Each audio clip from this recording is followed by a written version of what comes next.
Hello my dear student, welcome back to my YouTube channel Subhash study centre. तो जितने भी मेरे प्यारे बच्चे कक्षा 10 में हैं और 2024-2025 में अर्धवार्षिक परीक्षा देंगे, मैं आप सभी के लिए लेकर के आ चुका हूं सामाजिक विज्ञान का मॉडल पेपर।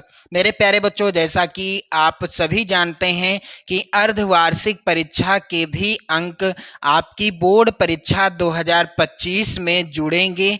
तो आप लोग ध्यान दीजिएगा, अर्धवार्षिक परीक्षा को भी आप अच्छे से दीजिएगा, अर्धवार्षिक परीक्षा की भी आप बेहतर तैयारी करिएगा। और यदि आप इस मॉडल पेपर को तैयार कर लेते हैं तो आप 70 में 70 का स्कोर बहुत ही आसानी से कर लोगे।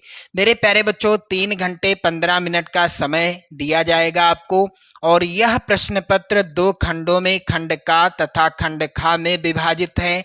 खंड का में 20 अंक के बहुविकल्पी प्रश्न हैं तथा खंड खा में 50 अंकों के वर्णनात्मक प्रश्न हैं।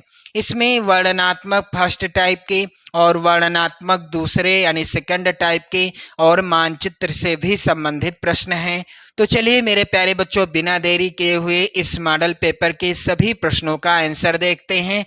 बहुत ही ज़्यादा इम्पोर्टेंट हैं ये सभी प्रश्न, आप लोग जरूर तैयार कर लो। बिल्कुल इसी पैटर्न का पेपर आएगा सामाजिक विज्ञान विषय का, और इस मॉडल पेपर से आपकी वार्षिक परीक्षा में भी प्रश्न आएंगे, ये मेरी गारंटी है। चलिए मेरे प्यारे बच्चों, पहला प्रश्न है, कह रहा है कि फ्रांस में गणतंत्र की घोषणा किस वर्ष हुई? फ्रांस में गणतंत्र की घोषणा किस वर्ष हुई थी? इसका उत्तर हो जाएगा मेरे प्यारे बच्चों सन, कौन सा सही है विकल्प मेरे प्यारे बच्चों? सन 1848 ईस्वी में फ्रांस में गणतंत्र की स्थापना हुई थी। यदि प्रश्न आता है फ्रांस की क्रांति कब हुई थी, तो फ्रांस की क्रांति मेरे प्यारे बच्चों हुई थी 1789 ईस्वी में। आप लोग याद कर लीजिएगा इस प्रश्न को भी, फ्रांस की क्रांति हुई थी 1789 ईस्वी में। अगला प्रश्न है, नेपोलियन का संबंध किस देश से था? तो नेपोलियन का संबंध मेरे प्यारे बच्चों किस देश से था? इस प्रश्न का उत्तर हो जाएगा फ्रांस देश से। नेपोलियन बोनापार्ट का संबंध फ्रांस देश से था। अगला मोस्ट इंपॉर्टेंट प्रश्न है, असहयोग आंदोलन का मुख्य कारण क्या था? यानी क्या कारण था जो असहयोग आंदोलन जो है चलाया गया महात्मा गांधी जी के द्वारा? इसका राइट आंसर हो जाएगा मेरे प्यारे बच्चों, आप लोग ध्यान दीजिएगा, रॉलेट एक्ट। रॉलेट एक्ट को काला कानून के नाम से भी जाना गया, क्योंकि यह ऐसा कानून था जिसमें किसी भी को, क्रांतिकारी को, किसी भी को, यानी कोई भी व्यक्ति है जिस पर शक के आधार पर उसे जेल में बंद कर दिया जाता था। और इसी एक्ट को, काले कानून को क्या करने के लिए, दबाने के लिए, हटाने के लिए देश से असहयोग आंदोलन चलाया गया महात्मा गांधी जी के द्वारा। चलिए मेरे प्यारे बच्चों, अगला प्रश्न है, वंदे मातरम गीत, आप लोग ध्यान देंगे, वंदे मातरम गीत का लेखक कौन था? तो इस प्रश्न का उत्तर होगा बंकिम चंद्र चटर्जी। यहाँ पर आ वाला विकल्प सही है, Bankim Chandra Chatterjee is the right answer. अगला प्रश्न मेरे प्यारे बच्चों है, निम्नलिखित में से एक मिट्टी का प्रकार नहीं है। आपको बताना है कि कौन है जो एक मिट्टी का प्रकार नहीं है। तो मेरे प्यारे बच्चों, काली मिट्टी होती है, पीली मिट्टी होती है, लैटेराइट मिट्टी भी होती है, लेकिन सीमेंट जो है यह एक मिट्टी नहीं है। यहाँ पर राइट आंसर हो जाएगा सीमेंट। अगला प्रश्न है, भारत में किस मिट्टी का विस्तार सर्वाधिक क्षेत्रफल में है? तो भारत में सबसे ज्यादा जलोढ़ मिट्टी का विस्तार जो है सर्वाधिक क्षेत्रफल में है, क्योंकि भारत हमारा नदियों का देश है और नदियों के द्वारा जल के साथ जो बहा कर आती हैं या बह कर आती हैं मिट्टी, उसी को कहते हैं जलोढ़ मिट्टी। इसलिए मेरे प्यारे बच्चों, भारत में किस मिट्टी का विस्तार है?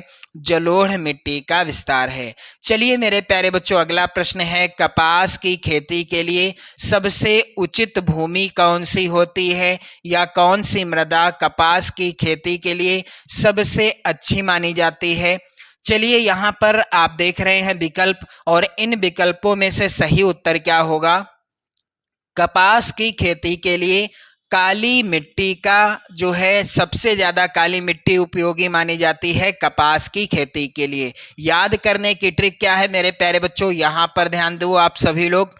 का से कपास और का से काली मिट्टी, ये ट्रिक याद रखिएगा। का से कपास यानी कपास की खेती के लिए का से काली मिट्टी सबसे ज्यादा उपयुक्त मानी जाती है। अगला प्रश्न है, निम्नलिखित में से कौन सी फसल रेशेदार है? तो मेरे प्यारे बच्चों दिए गए विकल्पों में से राइट आंसर क्या हो जाएगा? यहाँ पर दा वाला ऑप्शन सही हो जाएगा, जूट। कौन सी फसल है जो रेशेदार फसल है? जूट हो जाएगा राइट आंसर। अगला प्रश्न मेरे प्यारे बच्चों मोस्ट इंपॉर्टेंट है। कह रहा है कि श्रीलंका में सिंहली को एकमात्र राजभाषा कब घोषित किया गया? सिंहली को एकमात्र राजभाषा कब घोषित किया गया? कहाँ मेरे प्यारे बच्चों? श्रीलंका में। तो यहाँ पर आप सभी लोग ध्यान दीजिएगा, इस प्रश्न का उत्तर हो जाएगा सन 1956 ईस्वी में। यहाँ पर सा वाला विकल्प सही होगा। सन 1956 ईस्वी में श्रीलंका में सिंहली भाषा को एकमात्र राजभाषा घोषित किया गया। अगला प्रश्न है, संयुक्त राष्ट्र संघ का मुख्यालय कहाँ स्थित है? मेरे प्यारे बच्चों वेरी इंपॉर्टेंट प्रश्न है ये सभी। आप इन सभी प्रश्नों को रट लेंगे, वीडियो को लाइक कर देंगे, शेयर कर देंगे। चैनल पर यदि आप नए हैं तो चैनल को भी सब्सक्राइब कर लीजिएगा। तो यहाँ पर आप लोग ध्यान देंगे, संयुक्त राष्ट्र संघ का मुख्यालय कहाँ पर स्थित है? तो इस प्रश्न का उत्तर क्या हो जाएगा? न्यूयॉर्क में है संयुक्त राष्ट्र संघ का मुख्यालय। मेरे प्यारे बच्चों प्रश्न संख्या 11 है, मार्टिन लूथर किंग की हत्या कब की गई? मार्टिन लूथर किंग की हत्या कब की गई? तो मेरे प्यारे बच्चों सन यहाँ पर कौन सा होगा विकल्प सही? सन 1968 ईस्वी में मार्टिन लूथर किंग की हत्या की गई थी। कब? सन 1968 ईस्वी में। अगला प्रश्न है, भारत में पंचायती राज की स्थापना हुई थी। तो भारत में पंचायती राज की स्थापना कब हुई थी? मेरे प्यारे बच्चों यहाँ पर आप सभी लोग ध्यान दीजिएगा, इस प्रश्न का उत्तर क्या होगा? भारत में पंचायती राज की स्थापना हुई थी सन 1992 ईस्वी में। यहाँ पर 12वें प्रश्न का उत्तर क्या होगा? सन 1992 ईस्वी में भारत में पंचायती राज की स्थापना हुई थी। चलिए मेरे प्यारे बच्चों अगला प्रश्न है, भारत में कुल कितने संघीय राज्य हैं? तो यहाँ पर आपको इस प्रश्न का आंसर कमेंट करके बताना है कि भारत में कुल कितने संघीय राज्य हैं।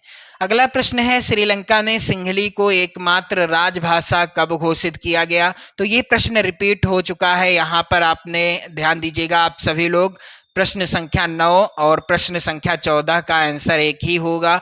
राइट आंसर क्या है इस प्रश्न का? सन 1956 ईस्वी में श्रीलंका में सिंहली को एकमात्र राजभाषा घोषित किया गया। अगला प्रश्न मेरे प्यारे बच्चों कह रहा है कि निम्नलिखित देशों में से किस देश का मानव विकास सूचकांक 2016 के अनुसार भारत से अधिक ऊंचा स्थान है? तो यहाँ पर राइट आंसर हो जाएगा श्रीलंका देश का सूचकांक यानी मानव विकास सूचकांक जो है भारत से क्या है? अधिक ऊंचा स्थान रखता है। मेरे प्यारे बच्चों प्रश्न अगला है, निम्न में किस राज्य की प्रति व्यक्ति आय सर्वाधिक है? तो आपको बताना है दिए गए विकल्पों में से किस राज्य की प्रति व्यक्ति आय सर्वाधिक है? राइट आंसर होगा मेरे प्यारे बच्चों हरियाणा राज्य की प्रति व्यक्ति आय क्या है? सर्वाधिक है। अब यहाँ पर आप देखेंगे अगला प्रश्न है, एक वस्तु का अधिकांशतः प्राकृतिक प्रक्रिया से उत्पादन क्षेत्रक की गतिविधि है। तो मेरे प्यारे बच्चों यहाँ पर रिक्त स्थान में क्या भरा जाएगा? एक वस्तु का अधिकांशतः प्राकृतिक प्रक्रिया से उत्पादन किस तरह का उत्पादन कहलाता है? प्राथमिक क्षेत्र के अंतर्गत आता है। यहाँ पर राइट आंसर होगा, सॉरी मेरे प्यारे बच्चों, राइट आंसर क्या होगा? प्राथमिक क्षेत्र। रिक्त स्थान में क्या भरा जाएगा? प्राथमिक क्षेत्रक भरा जाएगा। अगला प्रश्न है, निम्न में से सार्वजनिक क्षेत्र में कौन नहीं है? तो आप लोग यहाँ पर ध्यान दीजिएगा, इस प्रश्न का उत्तर हो जाएगा डाकघर या टिस्को। तो आप लोग ध्यान देंगे मेरे प्यारे बच्चों, निम्न में से सार्वजनिक क्षेत्र में कौन नहीं है, इस प्रश्न का उत्तर हो जाएगा यहाँ पर आप लोग ध्यान देंगे डाकघर। अगला प्रश्न मेरे प्यारे बच्चों, यहाँ पर आप लोग ध्यान दीजिएगा, विश्व व्यापार संगठन की स्थापना कहाँ पर हुई थी? तो विश्व व्यापार संगठन की स्थापना मेरे प्यारे बच्चों कहाँ पर हुई थी? इस प्रश्न का उत्तर हो जाएगा जिनेवा में विश्व व्यापार संगठन की स्थापना हुई थी। और विश्व व्यापार संगठन की स्थापना 1 जनवरी, आप लोग याद रख लीजिएगा, 1 जनवरी सन 1995 ईस्वी को हुई थी। अगला प्रश्न है, विदेशी व्यापार किनके मध्य होता है? तो विदेशी व्यापार जो होता है वह 2 देशों के मध्य होता है। पहला ही विकल्प सही होगा। मान लीजिए भारत देश से कोई वस्तु बेची गई और अमेरिका देश में खरीद ली गई, या अमेरिका से कोई वस्तु बेची गई भारत में खरीद ली गई, यानी वस्तुओं का आदान प्रदान जब, यानी आयात निर्यात जब 2 देशों के मध्य होता है तो इस तरह के व्यापार को क्या कहते हैं? विदेशी व्यापार या अंतरराष्ट्रीय व्यापार। मेरे प्यारे बच्चों, अब यहाँ पर आप देखेंगे खंड खा के वर्णनात्मक फर्स्ट टाइप के लघुत्तरीय प्रश्न जो कि हैं यहाँ पर। प्रत्येक प्रश्न है 4 अंक का। पहला प्रश्न है, बाल्कन प्रदेशों में राष्ट्रवादी तनाव क्यों पनपा? मेरे प्यारे बच्चों, ये सभी प्रश्न मोस्ट इंपॉर्टेंट हैं, आप लोग जरूर तैयार कर लीजिएगा। अथवा में प्रश्न है, साइमन कमीशन की रिपोर्ट से कांग्रेस क्यों असंतुष्ट थी? कांग्रेस ने किस नई नीति की घोषणा की? मेरे प्यारे बच्चों, अगला यहाँ पर प्रश्न है, अपूर्ण या अनापूर्ति संसाधनों से क्या तात्पर्य है? यहाँ पर आप लोग ध्यान देंगे। अथवा में जो प्रश्न है मोस्ट इंपॉर्टेंट है, अंतर स्पष्ट कीजिए, किसमें? रबी और खरीफ की फसलों में क्या अंतर होता है, स्पष्ट कीजिए। और प्रश्न संख्या 23 मोस्ट इंपॉर्टेंट, महत्वपूर्ण लोकतांत्रिक सिद्धांतों की विवेचना कीजिए। अगला प्रश्न मेरे प्यारे बच्चों है, अथवा के अंतर्गत भारत की विधायिकाओं में महिलाओं के प्रतिनिधित्व की स्थिति लिखिए। और यहाँ पर प्रश्न अगला है मोस्ट इंपॉर्टेंट, विकास मापने का यूएनडीपी का मापदंड किस पहलुओं या किन पहलुओं में विश्व बैंक के मापदंड से अलग है? मेरे प्यारे बच्चों, आप लोग ध्यान दीजिएगा, ये सभी प्रश्न आप तैयार कर लीजिएगा। अब बारी आती है अगले प्रश्न की। तो अगला प्रश्न है, खुली बेरोजगारी और प्रच्छन्न बेरोजगारी के बीच क्या अंतर होता है या क्या भेद हैं? मेरे प्यारे बच्चों, अब आप देखोगे वर्णनात्मक सेकंड टाइप के प्रश्न, दीर्घ उत्तरीय प्रश्न, और यह प्रश्न होगा, प्रत्येक प्रश्न होगा 6 नंबर का। चलिए मेरे प्यारे बच्चों, पहला प्रश्न है यहाँ पर दीर्घ उत्तरीय का, 1789 ईस्वी की फ्रांस की क्रांति के परिणामों पर प्रकाश डालिए। अथवा सविनय अवज्ञा आंदोलन के विषय में आप क्या जानते हैं, संक्षेप में लिखिए। मेरे प्यारे बच्चों, यहाँ पर प्रश्न अगला है, सविनय या संसाधन का क्या अर्थ है? मोस्ट इंपॉर्टेंट प्रश्न है, आप लोग जरूर तैयार कर लेना। संसाधन का क्या अर्थ है? संसाधनों के नियोजन की क्या आवश्यकता है? अथवा रोपड़ कृषि क्या है, इसकी प्रमुख विशेषताएं बताइए। आप यहाँ पर ध्यान दीजिएगा, लोकतंत्र में क्यों तथा कैसे शक्ति में भागीदारी की जाती है, स्पष्ट कीजिए। ये सभी प्रश्न आपको रट लेना है, सबसे इम्पोर्टेंट प्रश्न हैं आपकी बोर्ड परीक्षा 2025 के लिए भी और आपकी अर्धवार्षिक परीक्षा के लिए भी। अगला प्रश्न है मेरे प्यारे बच्चों, अथवा के अंतर्गत भारतीय संघवाद की प्रमुख विशेषताओं की विवेचना कीजिए। और प्रश्न संख्या 28 है, विकास के क्या क्या लक्षण हो सकते हैं?